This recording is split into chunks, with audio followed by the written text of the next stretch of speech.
We are learning today about an FBI warning to West Coast law enforcement about a potential surprise attack by Iran targeting California. The memo says the FBI recently acquired information that as of early February 2026, Iran allegedly conspired to conduct a surprise attack using unmanned aerial vehicles from an unidentified vessel off the coast of the United States. Now, the United States and Israel launched its first attacks of this war with Iran at the end of February. CBS News Homeland Security correspondent Nicole Sganga has the latest on this new FBI warning.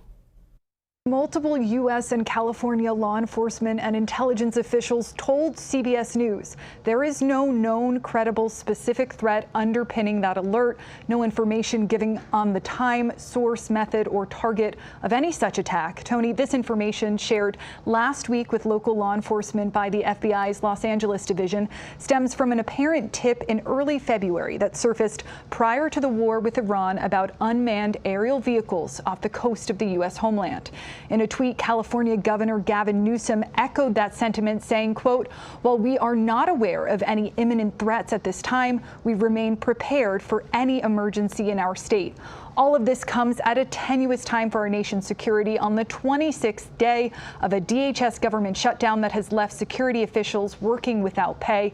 The FBI offered no comment. Nicole Sganga, thank you. Joining us now is former FBI Special Agent Jeff Harp. Jeff, give us some context about these warnings.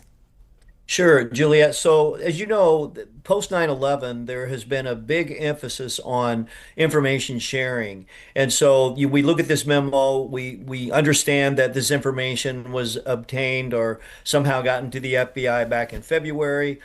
We've had ongoing conflicts and sort of aggressive behavior between us and Iran. It didn't just now start. So these investigations that the FBI has are ongoing, and they collect that information over time, and they have a variety of sources, human sources, specific electronic surveillance. So they collect those things. If they have a specific threat, that goes out in a bulletin. If they have information that they think is likely to alert the public or law enforcement of a possibility of a threat, that goes out in a bulletin. Now, these bulletins don't say, hey, it's going to happen tonight, tomorrow, the next day. What it says is they have information they've obtained from a source or somewhere that says someone's talking about this. It doesn't mean it's going to happen, and it doesn't mean they have like highly credible information.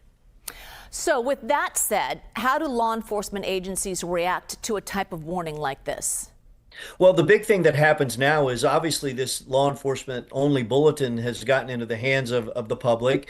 It really helps out the FBI and everybody else with their security posture, because now people are going to be more on alert for something suspicious. Law enforcement gets these things in advance. It allows them to look at them, sort of gather their thoughts and what their tactics might be to explore possible investigations they have.